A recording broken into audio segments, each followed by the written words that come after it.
And we're live, streaming from the footsteps of New York City. We are Music Matters with Jason Tramm.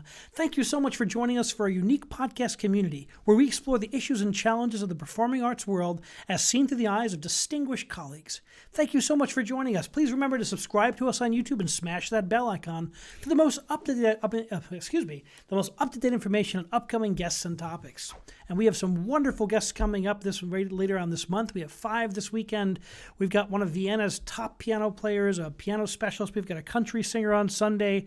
We've got a singer-songwriter and also an opera singer in Wales and a Broadway music director. So everything, lots of different guests. We really enjoy exploring the musical spectrum and finding those stories of innovation in a time of a challenge. We have a wonderful guest tonight, Mr. Justin Glodich, who is the choral director at Valley Central District in Montgomery, New York. He was a member of the Potsdam Pointer Counts at SUNY Potsdam, a group which I was a founding member of a million years ago. And he was the vocal percussionist in the award-winning professional vocal rock band The Fault Line. And he was a semifinalist with that group on season 2 of NBC's America's Got Talent. Wow. He's performed in Carnegie Hall and many others with many of the top people in the acapella world. And he's very interested in bringing acapella music to the classroom to his middle school students. He's founded 2 groups that he runs, and which are compete in the different acapella tournaments. And he has his own podcast, Aca-Education, and a great guy. Welcome, Justin. Thank you very much for having me, Jay. It's good to see you. Great to see you too, and I've really enjoyed being on your podcast a couple weeks ago, and it's a great conversation. So what's the state of things where you're teaching these days? It's interesting that you say that, and at the timing of this, because we just got back from spring break. Our students and teachers well-needed, well-rested spring break, and starting Monday, actually, my own district is implementing a staggered return to 5-day instruction. We've been running on a hybrid model since the beginning of the school year in September. So students the district was divided into separate teams. You had a team 1 group, which would come in 2 days a week, a team 2 group, which would come in 2 days a week. And then you had students who were 100% online. And then you had some students who were in 5 days a week because they needed the extra academic services that they needed. So you got 4 different cohorts of kids throughout the year. And, you run on a 2-day schedule, an A-B schedule. So there's just a lot of moving parts that we're going through the whole year. And now the one thing that I praise the district on is the fluidity and the flexibility that they've been able to have throughout the course of the year. And starting Monday, our elementary school students, our 6th graders and our 9th graders will start returning 5 days a week. The following week after that, 7th and 10th grade will join in.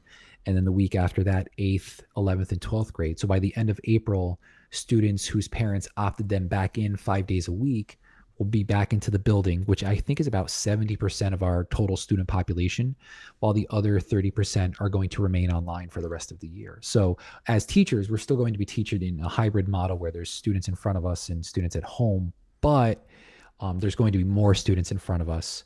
And they're going to be back in the building, socializing and being able to be kids again, with their friends and whatnot. So important. All the students have lost out on so much in the last year. Socially, academically, and there's been challenges. These are once in a lifetime challenges. Even more than that, these are once in a couple generations, right? This goes back to, I guess, the Spanish flu was the last time we had anything like this, and it's before any of our living memories, so completely new.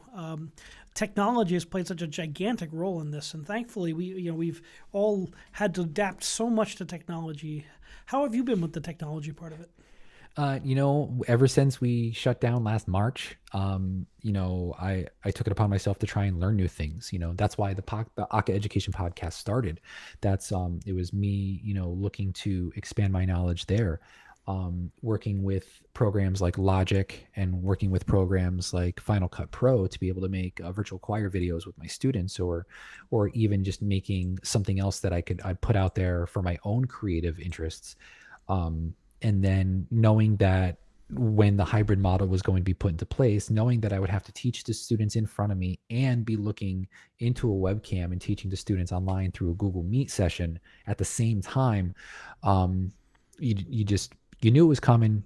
and you got to take it and run with it. I mean, there's This time summer was for, amazing in terms of that. I mean, I yeah. every day I was taking classes. We had tutorials at the university that, the IT department must have been working around the clock, and all of us are trying to figure out how to do, breakout sessions and, advanced tips. And, we're all trying to figure out how to use this to the best of our ability, how to, how to teach asynchronously. Basically, it's like, let's reinvent our discipline. Really. Go. And what was interesting is that when it first started, Google Meets wasn't really tied to Google Classroom yet. Google Meets was essentially a business model for businesses, the same way Zoom or the same way Microsoft Teams is. And when the pandemic hit, those companies really just kind of had to adapt to try and create this model for education.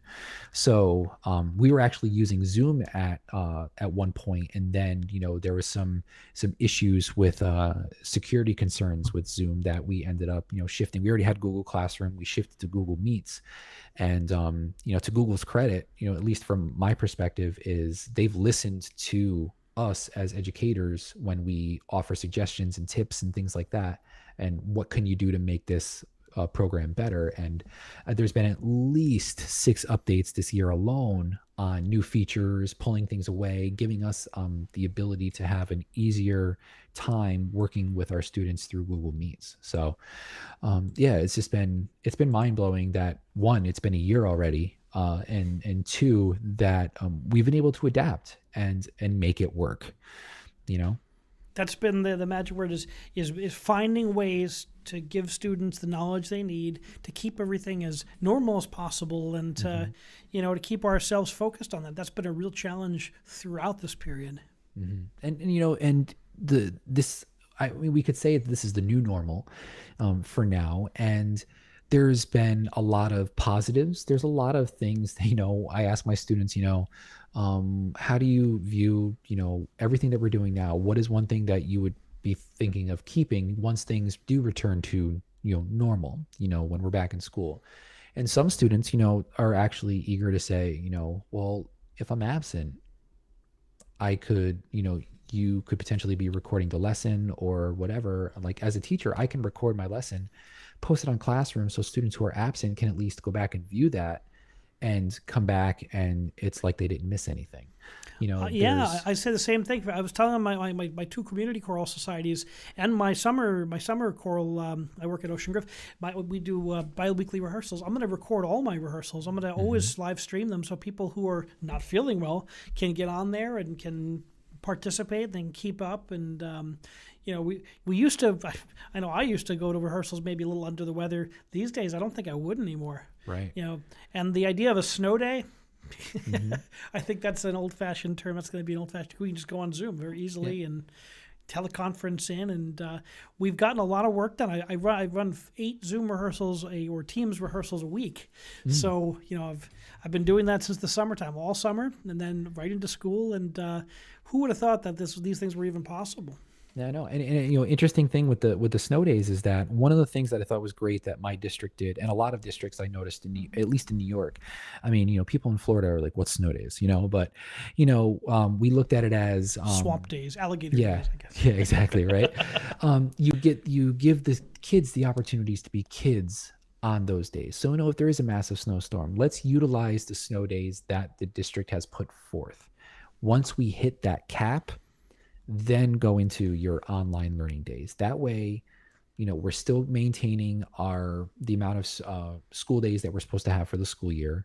The kids get to be kids on those days, because who knows what could be happening on those specific days anyways. The snow could be so bad, someone loses power, that student's not going to be able to handle the work, but being able to say, we're still going to have our snow days, but once we hit that cap, then we'll start looking into the online asynchronous work or online alternative, so that they still count as work days and for us, and student school days for them. So that's one thing that I think is a great option that teachers and districts could have in the future. I know that talking to some colleagues, after school faculty meetings used to be all of us in the cafeteria together.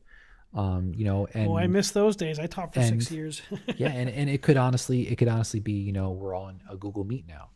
We're in our classrooms, and listening to what's going on. Our principal, and our assistant principals, our APs, they're giving the rundown of what we need to know, and it's while we're able to still maintain our focus and be able to try and still keep doing what we're trying to do as well, if that makes sense. Very important, and the teachers have done a great job. Really, people have had to adapt so much, and I watch my as a university professor, I'm always watching what my children's teachers are doing and how they're meeting the needs and how they're my daughter has to go. She's in the BOCES program studying nursing. It's hands-on every day. She's in there. Maybe I think one day a week she's remote, but the rest of it's all there. They're in clinicals and they're running to different places and observing the protocols. My other son's hybrid, back and forth, and just started band up again. He's very excited. I mean, they've been remote all year. Finally getting back to play. It was very emotional for him. He's very serious about his music. So that's good. All these things. I mean, the kids have missed out a lot.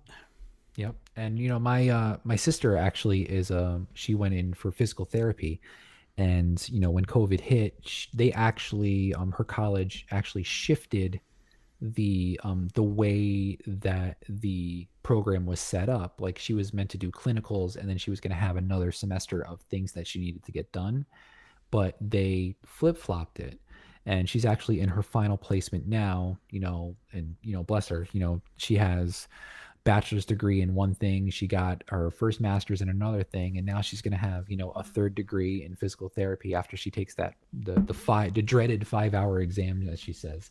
But yeah, it's, and following all the protocols that she's had to. She was in North Carolina for they have a way of doing things down in North Carolina compared to here in New York. Now she's in a school building, a school district in New York, and school districts make you check temperatures every day. Just the whole thing has been all about adaptability, and I'm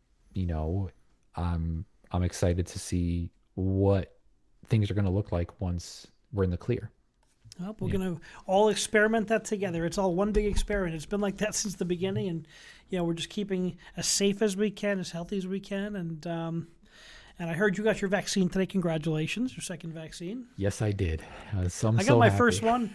I got Moderna, and I had a sore arm for a couple of days, and looking forward to getting my second one. Everyone tells me the second one's been a little bit of a kick in the butt, but we shall find out. Yep, I know that my music colleagues themselves, they had the second vaccine or the second shot, and they, as a precaution, took the next day off because they just knew, and I mean, not for nothing, I want to be safe.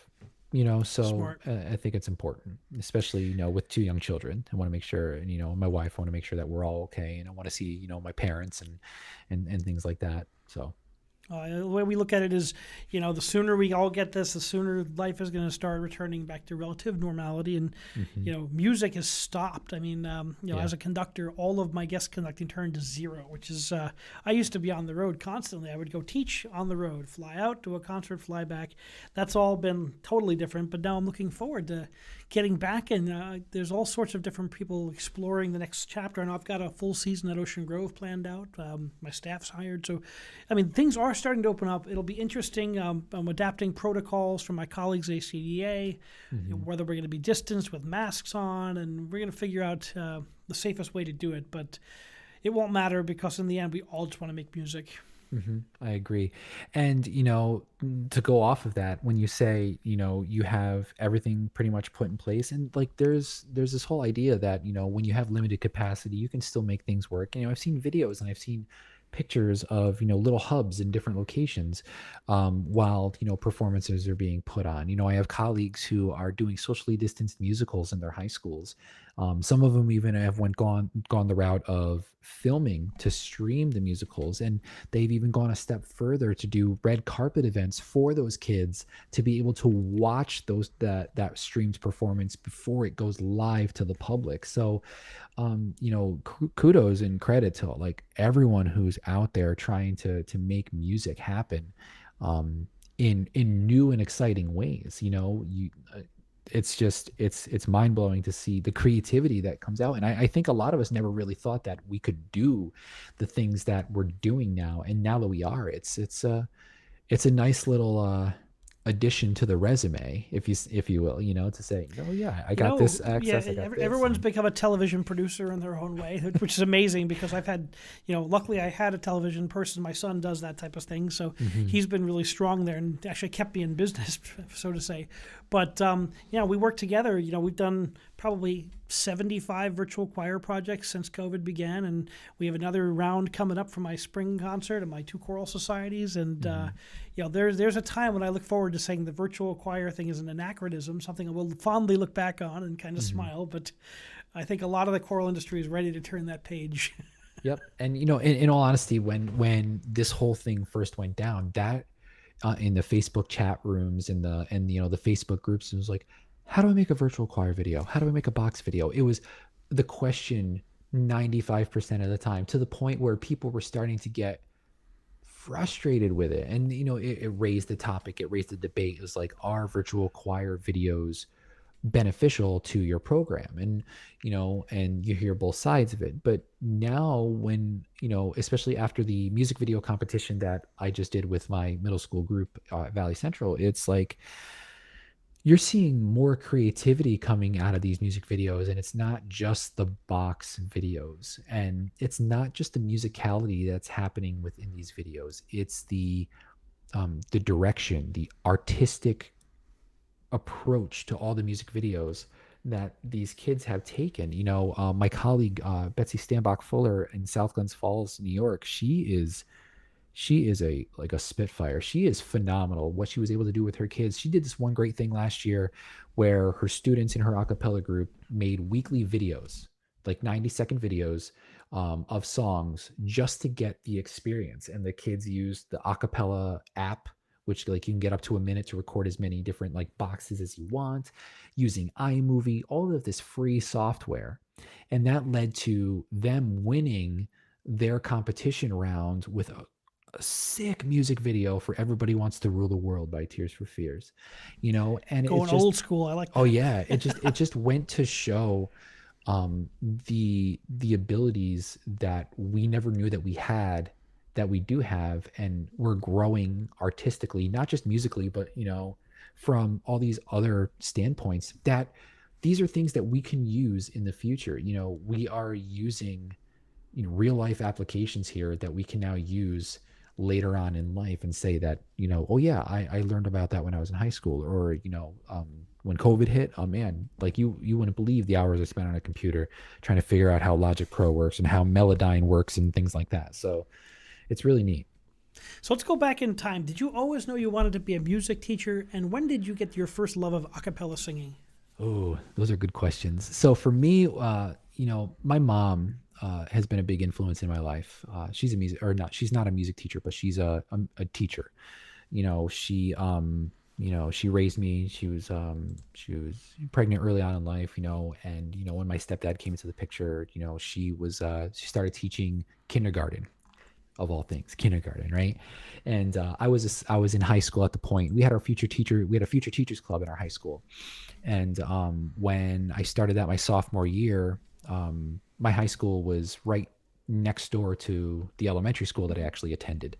So they would place us with teachers at that school, and we would go up there during our study hall, just literally walk right up the hill, And my first placement was with my original second grade teacher. And that moment was awesome because that year our spring musical was Cinderella, and I was the prince. And we invited all the elementary school kids to come and watch a preview of the show. And then like the next day I go to my future teacher placement, and every single one of those second grade kids had a little card that they made for me. And it was like, that was powerful right there. And so that gave me chills. And then the following year I was placed in my mom's class, kindergarten, teaching them reading and stuff. And just, it felt like it came naturally, simply because of, what my mom was able to bring into my life. In terms of becoming a music teacher, this is a really interesting story.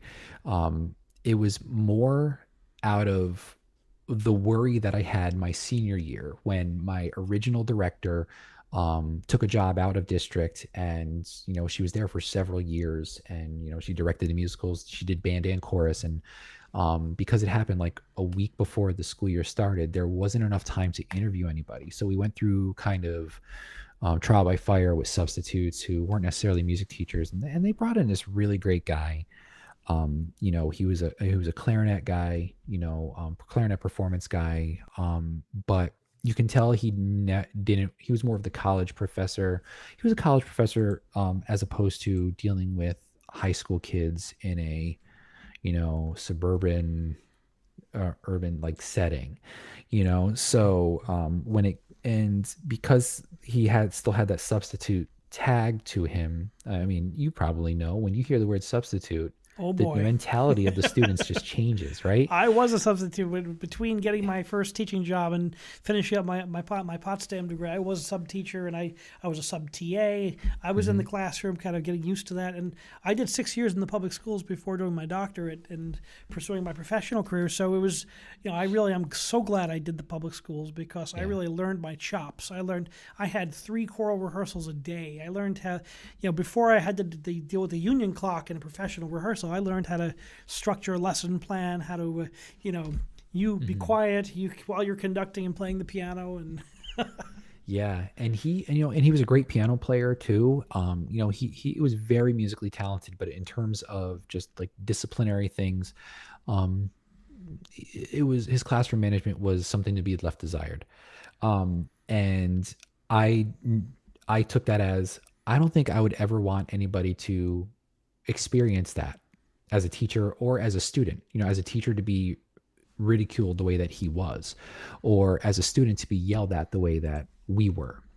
And the one thing that I was very grateful for him for is that he ended up helping accompany, I was preparing my college auditions. I was preparing for Potsdam, for Donia, and he saw potential in me, even though he was struggling working with our school, working with our students.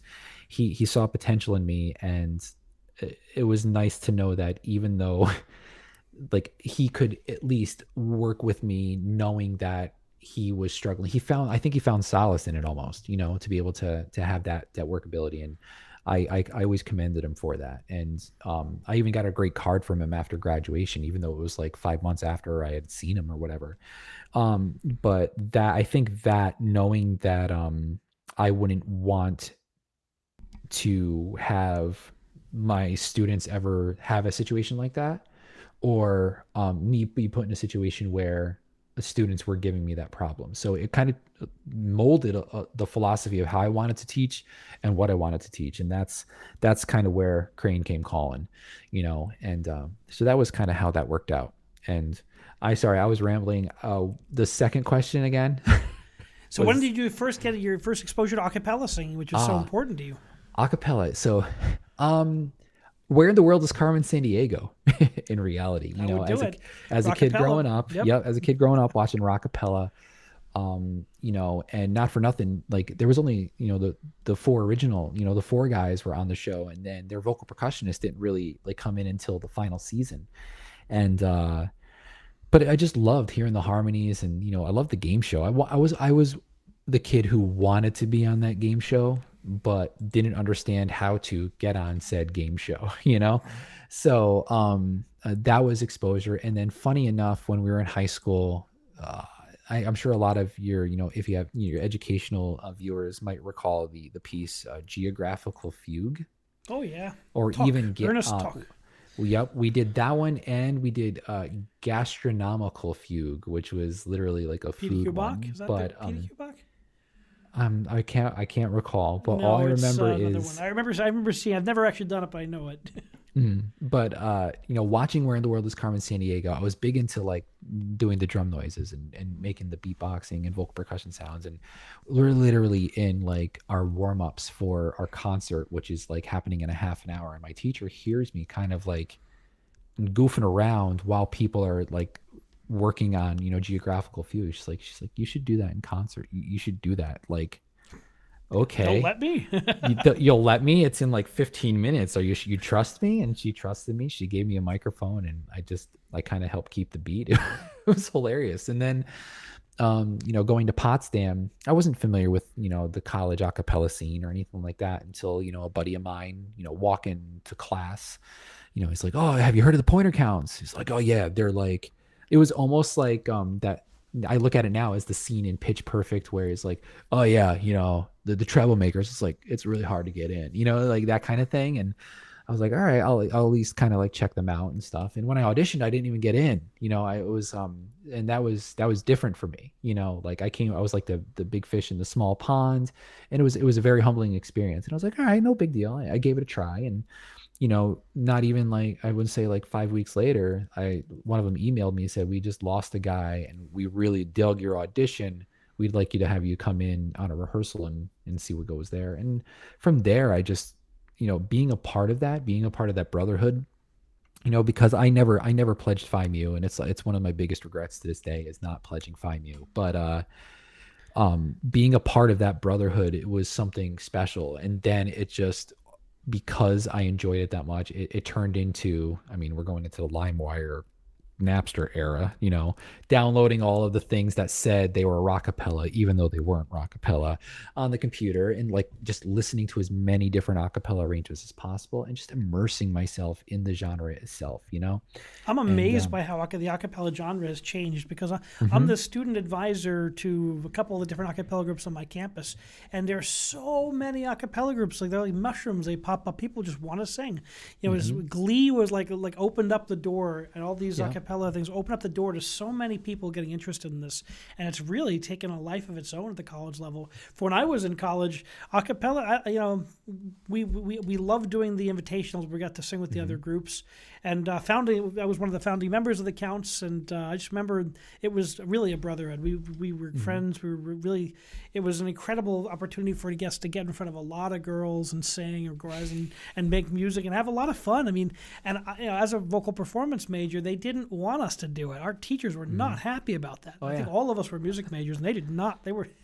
Our voice yep, teachers weren't really happy about that. yeah. It was definitely different than the experience of what we were going through in Crane in general, right? And and you guys were the first ones. You were the first group on campus, and then the Sharps came along, the A sharp arrangement, and Yep.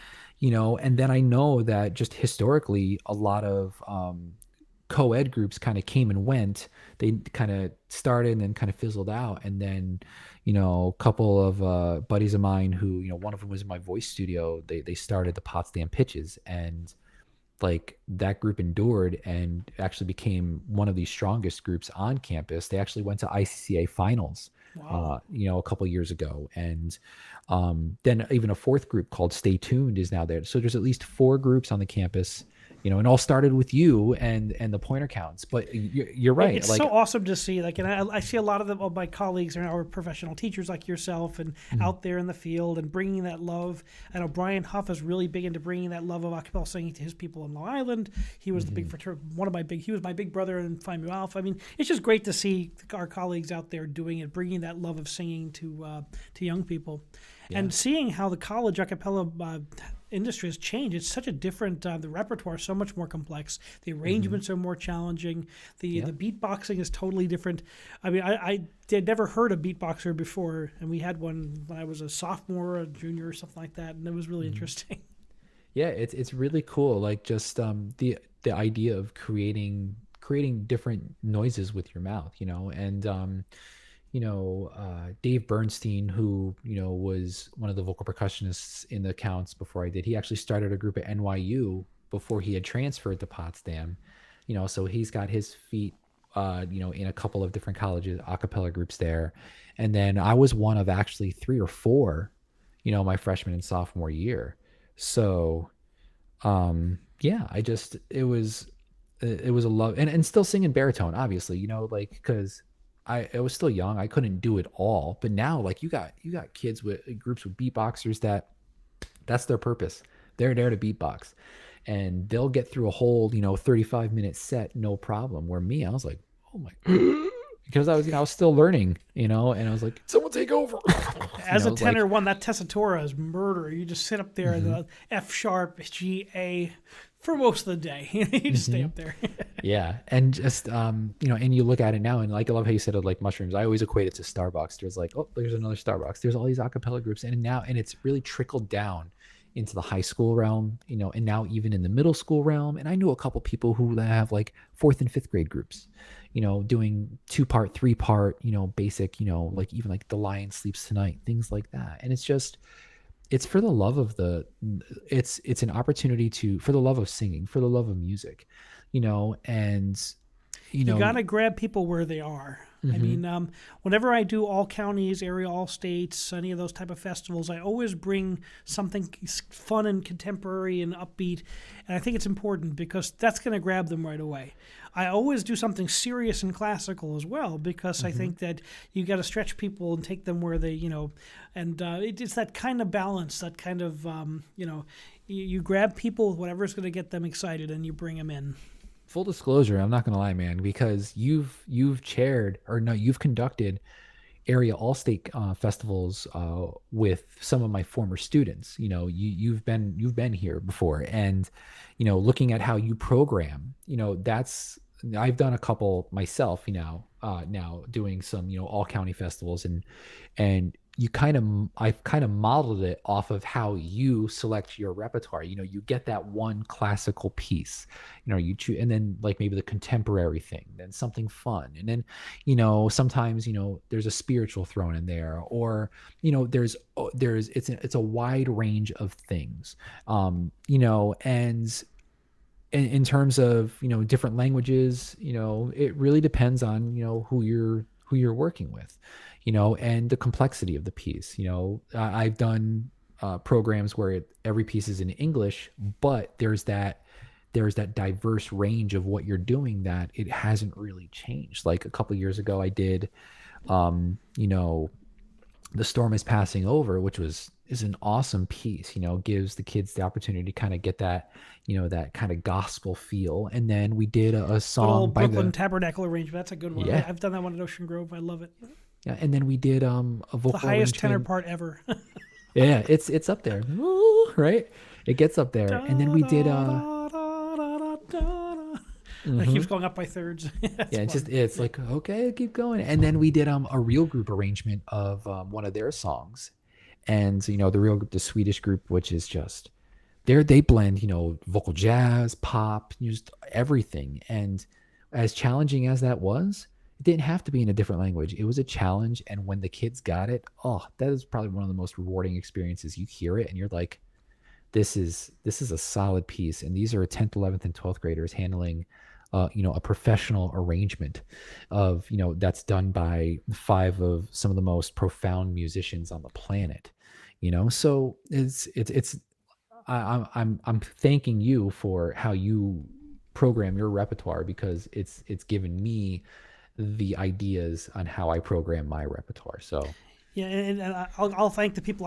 When I sang all state area, all state as a high school student, man, that was so influential to me. My first time I sang Brahms with the area all state, the Randall Thompson Alleluia when I was in all county, yeah. the Mozart Lacrimosa when I was in all state that year. I mean, you never forget these things. And I remember each conductor, and it's such a like I do a lot of professional conducting, but I really take it very, very seriously when I do high school clinics because that's a group of people who may never have done this music before, who may just find that they love this in a way that they Mhm. never thought they could.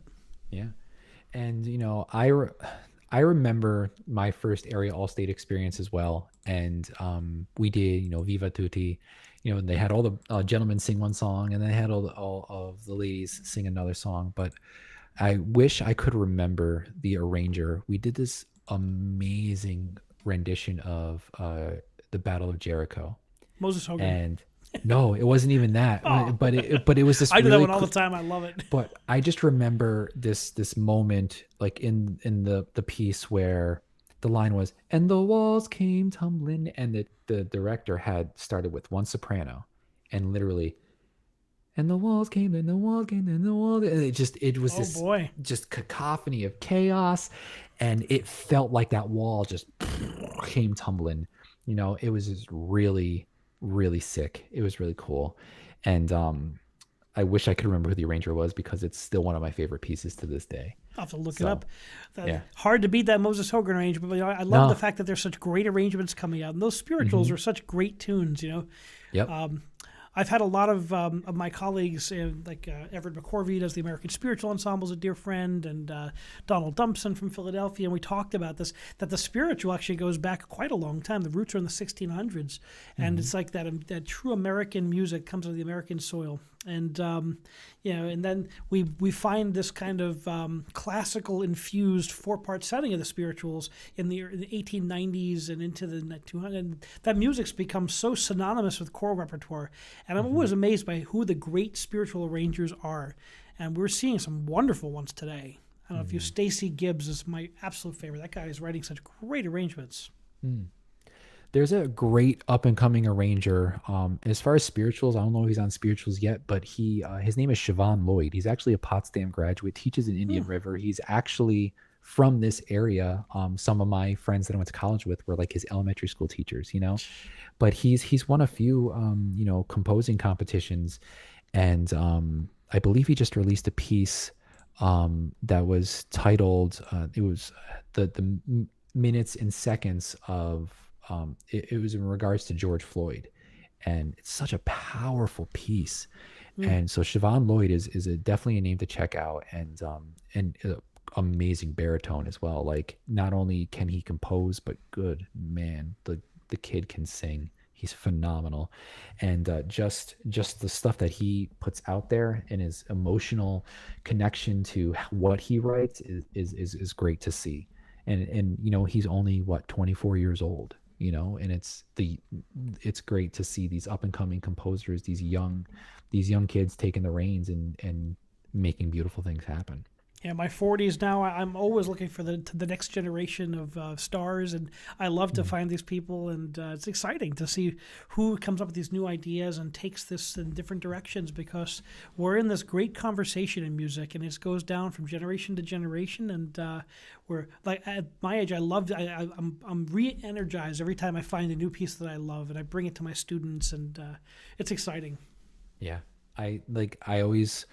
When I switched into a new building, my original intent was, well, I'm in a new setting. These kids won't know who I am. I might be able to pull repertoire that I used in my previous, district, just to kind of get my feet wet. And then it didn't I did that the first year, and it was great to feel, because it was a new group singing something that I've already done. It was like a nice fresh take on it, but it made me wanting more repertoire as opposed to just pulling the same things. And I don't know, there might be, directors out there who go through the same rotation every 7 or 8 years, or they got those staple pieces that they bring out, every 5 years, once that whole group has graduated or whatever. And I don't think I want to do that. There's new music to be had, so to much be great performed. music, and it's I view it like a well balanced diet, because I do a lot of opera, symphonic music. I do the orchestra at Seton Hall as well, and I do a lot of guest conducting. But I mix it up as much as I can, because there's just so many periods we can draw from. I always dig into the pieces I haven't done in a while. I always go back to my masterworks. Maybe I'll do a Fauré Requiem every 4 years, 5 years, but all the masterworks, I have to cycle through them all. The students have to, at the college level, be introduced to some of those great masterworks.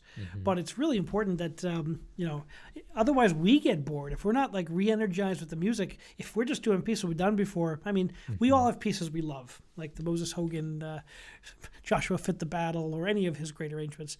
But there's pieces I return to. But then I always love to learn what's current and cutting edge, and I think that's exciting for the students too.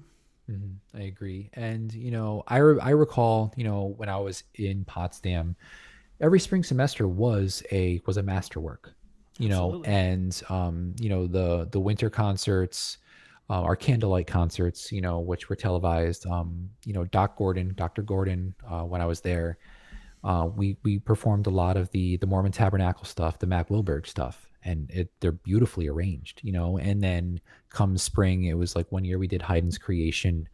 Another year we did Handel's Te Deum, And then with the Te Deum, I actually, when I was conducting a while back, I was conducting the Middletown Community Chorale here.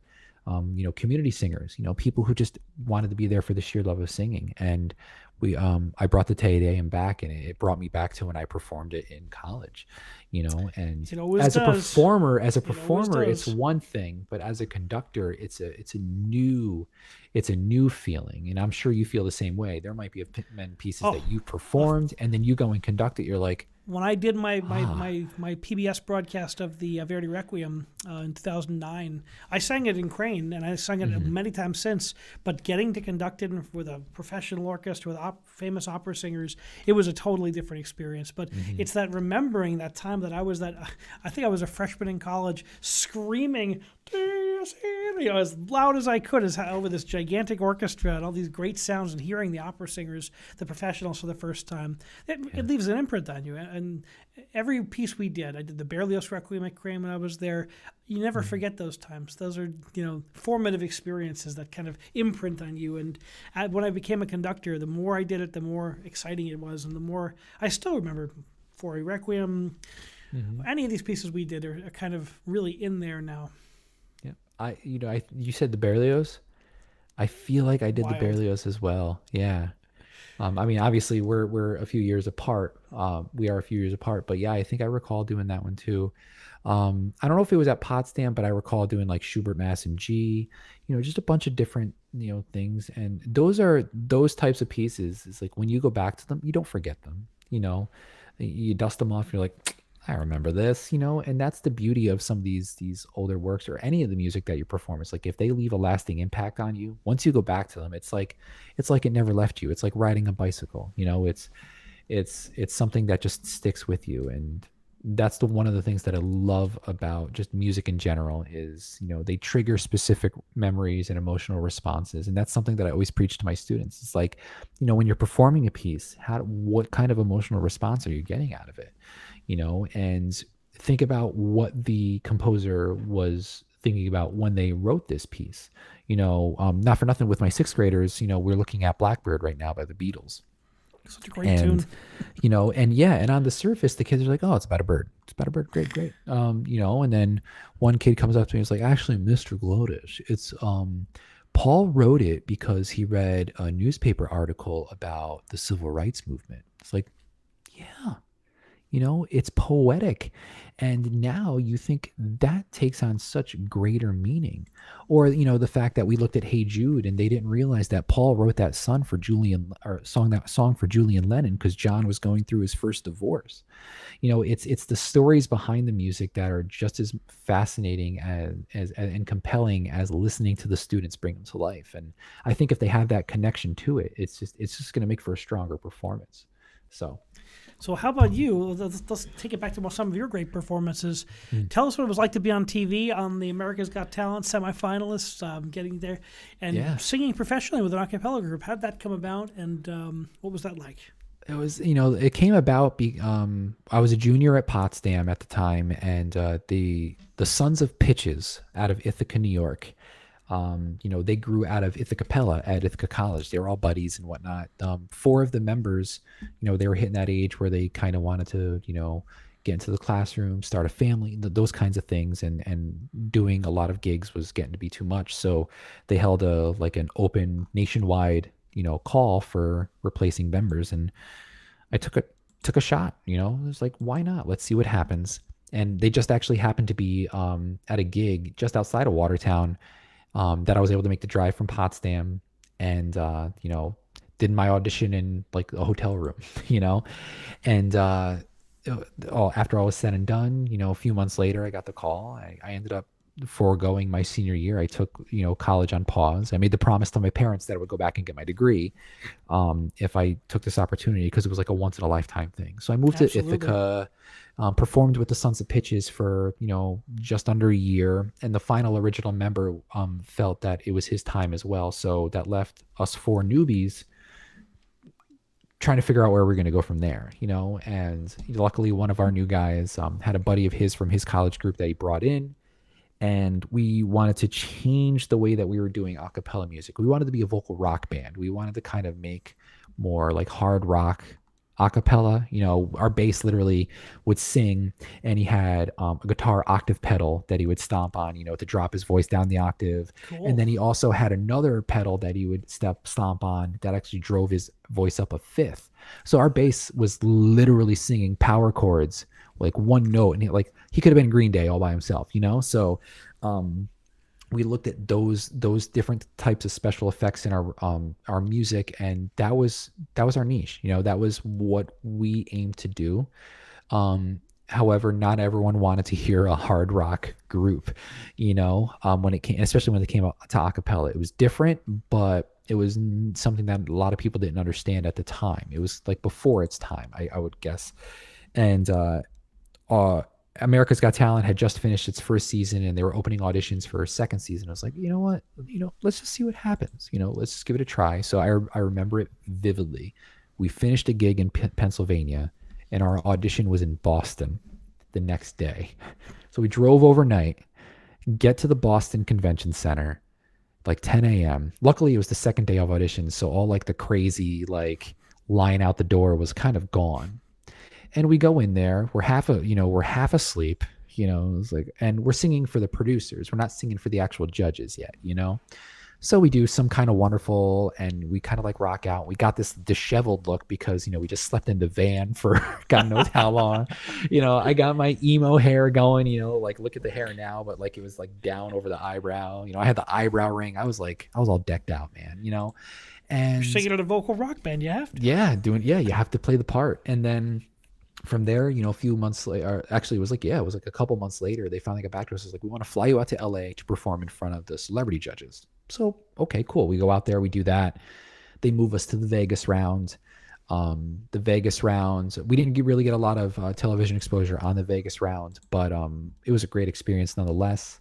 Meeting a lot of different phenomenal people, just, taking a chance, and from there we got to go to the semifinals. We were one of the top 20 acts for season 2. Performed The Way You Make Me Feel by Michael Jackson. And one of the things that was just, it blew me away, is that they kind of put you with like a coach. Like they find somebody to have you work with to prepare your performance. And the man's name was Dorian Holley. And Dorian Holley is like a vocal coach to some of the most prolific singers. He was actually one of Michael Jackson's background singers. He's actually in the movie This Is It, which is like Michael Jackson's, footage of his O2 performance for his tragic, passing. And Dorian was like, oh man, Michael would love this. And it was our rock. Wow. It was like our rock version take of The Way You Make Me Feel, and that made me feel good. And then getting that performance down, and while the judges' comments weren't really reassuring afterwards, the experience itself was huge, and that gave us solid gigs for practically a year and a half. It got us a new college booking agent.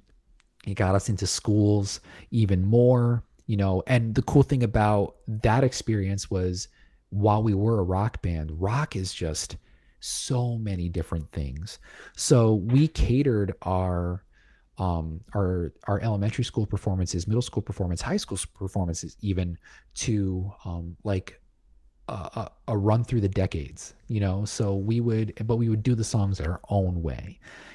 So we would do like a hard rock version of, I don't know, what was it, like Stand By Me. Like we took the bass line of Time of the Season and incorporated it into Stand By Me, and it totally, like, people really dug it. But then we would do like this like silly version of On Broadway, just like, so you want to try this? And that was how we arranged too. It really made me grow as a musician, because we were like living together.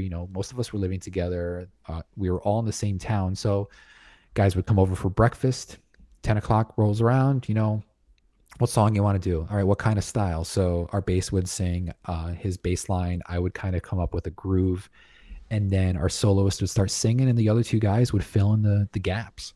And instead of writing things down, this is how we arranged. And when it came to performing live, we performed so much over the course of that time that every gig, if I knew that the soloist wanted to kind of like riff on his, his scat solo for our jazzy version of Fall Out Boy's Dance Dance, he'd give me that look, give him the nod, and we just keep going.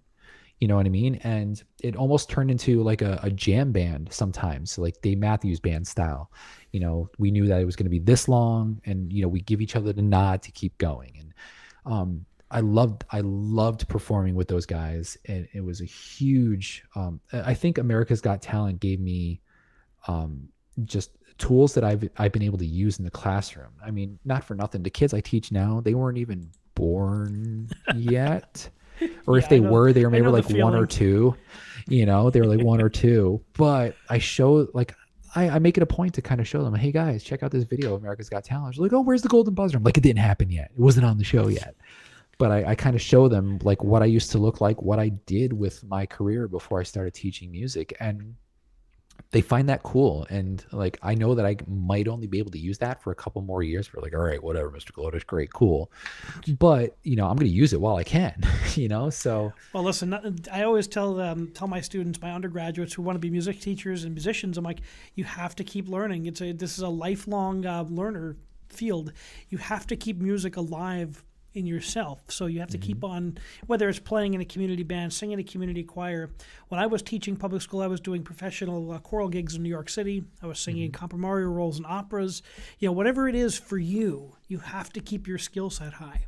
Because if music's not alive in here, it's not going to be alive for those students. Right. And I think one of the things that I tried, I mean, I'm still going to do it. I made a promise to myself is that, one of my New Year's resolutions was to involve myself in arranging a little bit more, and, people ask me to arrange music for them sometimes, and I go ahead and do that for them. But for me, like, I've been doing these mini arrangements, and I strived for, I called it an arrangement a week, where I would do like maybe like a 30-second snippet of a song where I did, the percussion, the solo, and all the parts in between.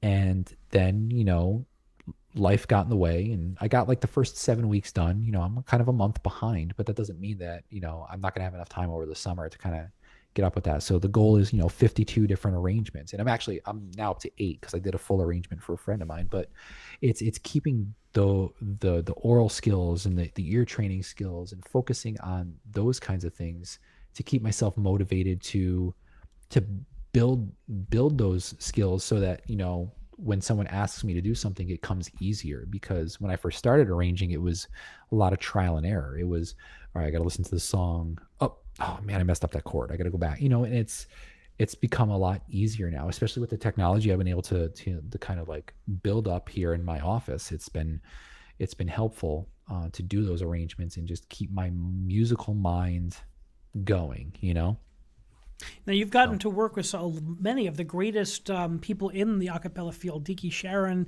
I was reading your bio, all these great, terrific people who are just killing it in the acapella world. Yeah. What have they taught you that you bring to your students that you teach? With Deke is a fireball. He's done, he did all of the a lot of the arranging for NBC's The Sing Off, all of the Pitch Perfect movies, and just the connections that he has. He ended up, he's like the musical arranger for the Disney acapella group Decapella. He's got so much. And what I've basically learned from him is that you just do it, just go out there and enjoy yourself, and because in the same way that you preach and promote, keeping that musical passion alive, that's what Deke says. You keep that passion. Claude McKnight, same thing. I had the honor of interviewing Claude McKnight on my podcast, and I listened to Take Six fan. That's amazing. I had, and Take Six was, I was big on them in high school, and they were more of the vocal jazz. I didn't think of them as the acapella. I thought more vocal jazz, same thing with like the New York Voices, Manhattan Transfer, like those kinds of groups. But with Manhattan Transfer came to Potsdam while I was there. Yeah. And Bobby McFerrin. Yep. That's awesome. And see, now I'm disappointed that I missed out on both of those. I mean, I got Rockapella. Rockapella I saw actually twice at Potsdam. Cool. But I never had the opportunity to see, I saw Take Six actually. I saw Take Six at the Troy Savings Bank Music Hall during winter break of my freshman year, which was fantastic. And when I, talking to Claude, what I found funny with him is that, when he went to college, he went as a trombone guy. because his college was like had a big band program. Well, it had a band program, but like he found more passion in the singing stuff. And when he first told me that Take Six's entire first album they learned by rote, wasn't necessarily written down. And I literally actually they just had an agreement with, I want to say Alfred, either Alfred or Hal Leonard, might have been Hal Leonard, but the entire first album now has been transcribed for purchase. I bought it just to have it. It's like, you mean to tell me that you guys So made all of hard. this stuff up, and I look at these arrangements and I'm like, that is like some of the best musical writing Dense and jazz musical writing. writings. It's Yeah. incredible. Yeah, and his philosophy, when I asked him the question, out of all the awards you've won, because they're the most winningest vocal group of all time. They have 10 Grammy awards. And he Wow. said the one thing that he loved was the award that they didn't win. They were nominated for Best New Artist at the Grammys. The award ended up going to Tracy Chapman, who's a phenomenal artist herself. But Absolutely. just to be one of the 5 acts nominated for Best New Artist, because it's something you only can be nominated for once. That mentality, even though he lost, just to be considered as one of the top 5 acts, new acts of that year, I thought that was really cool, a really cool outlook on things. And so talking to him, I've kind of incorporated that, with my students with the music video competition they just did. I was like, listen, everyone is going to be different. Every music video is going to be different. Everyone has different things going on. Some kids are singing in schools while we've been remote all year. You've been sending in recordings. Those kids have been singing, 12 feet apart in their classrooms. So you need to understand that, if we don't win, that means nothing. You are making a name for yourself as, one, the only middle school group participating in this high school competition, first of all, and two, you are putting the Viking Voices name into people's ears and having them understand what it is that you're doing. No one can take the hard work and dedication that you put into making this video away from you.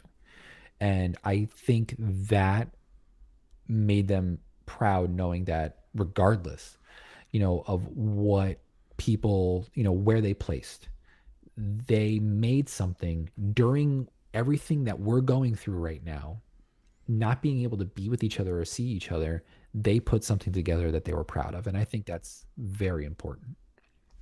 What do you think is going to be the next chapter for choral singing, for a cappella singing as we turn this page? What are you looking forward to once again? For at least in my own personal experience, I'm looking forward to, with my students coming back 5 days a week, the opportunity to actually see that group. Again, we've been doing Google Meets and I've been putting together rehearsal tracks. They send me back recordings, but the weather's nice out now. I would love the opportunity, to have an after school rehearsal where we go out into the football field, distance ourselves and sing together for the first time in over a year. And technically this group has never sung together because we've been in a hybrid model all year.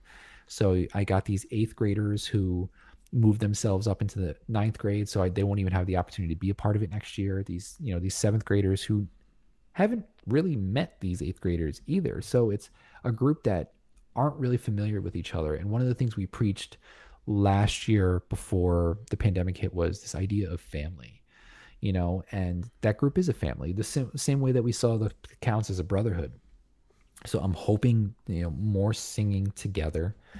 I'm hoping that at least in choral singing, acapella singing, doesn't matter. Just people come out in droves and take part in it, regardless of, how they feel they sound.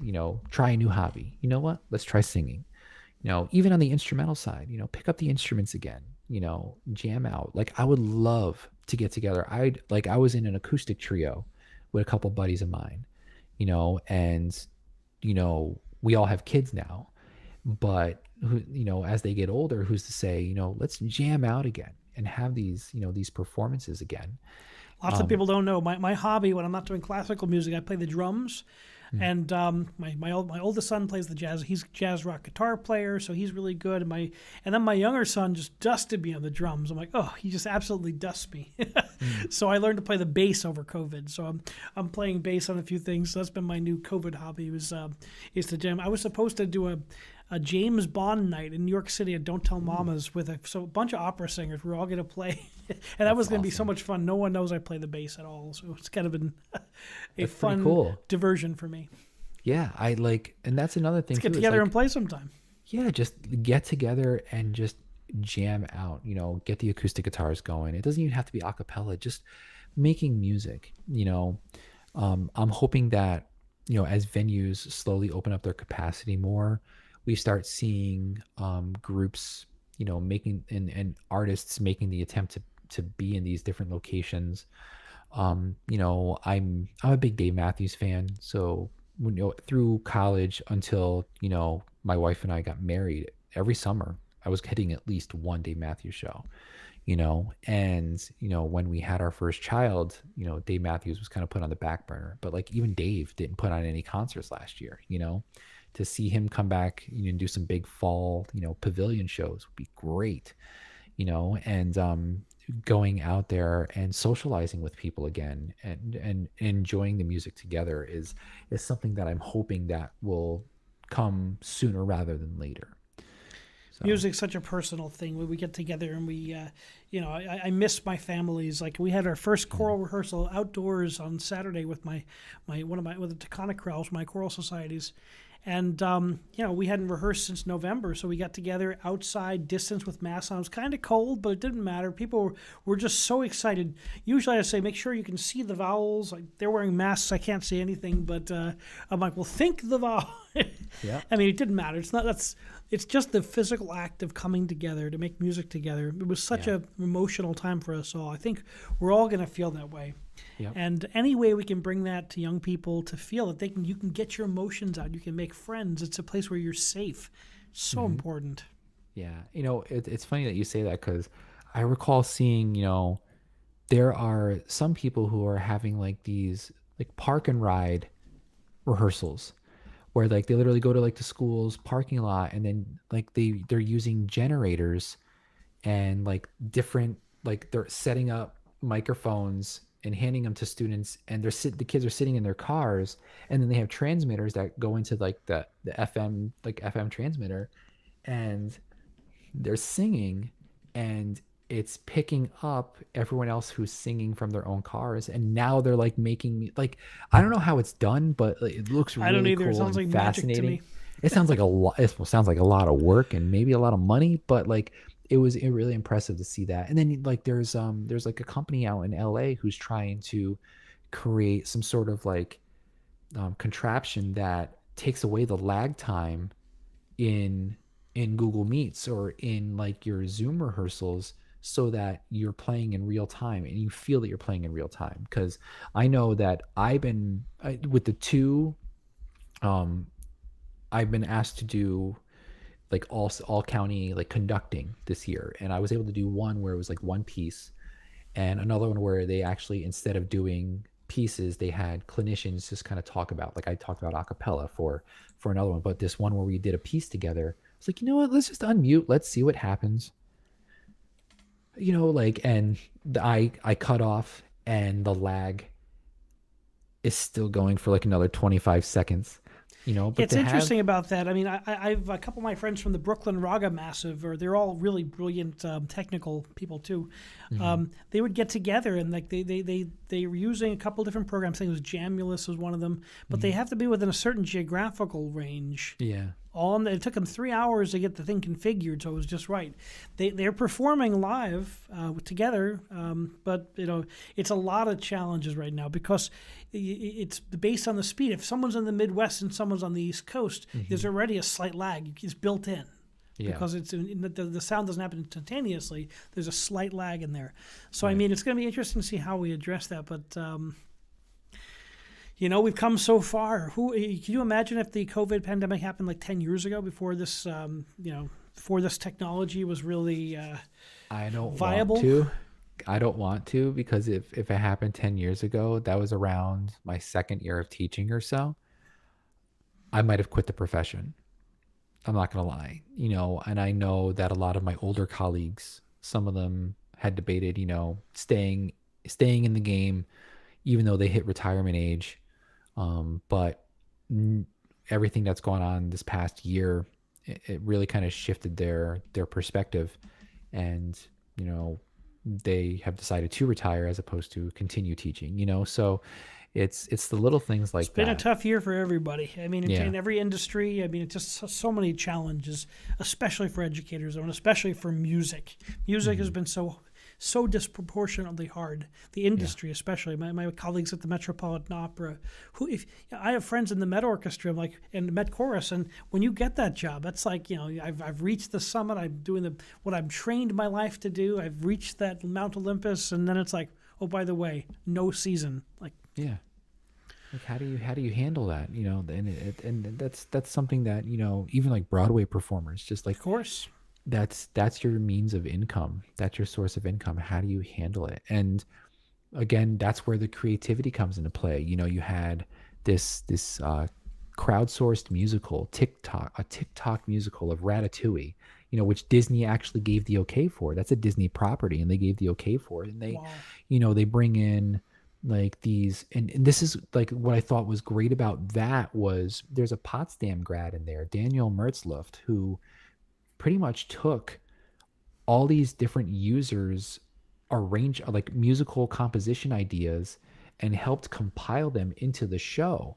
So like there's a lot of talented, again, goes back to those talented young individuals who are using social media and all of these different, tools at their disposal, benefiting from them. And like TikTok, the musical, I think raised over $2 million for the Actors Fund to help, Broadway actors to be able to like pay bills and things like that. And it's amazing how, people come out of the woodwork to kind of help out. But again, it is that struggle knowing that, one day you're like, yeah, we're going to do this. And then it's kind of taken away from you, and I see the light at the end of the tunnel, especially here in New York, where there's announcements every day. It's like now, limited capacity here.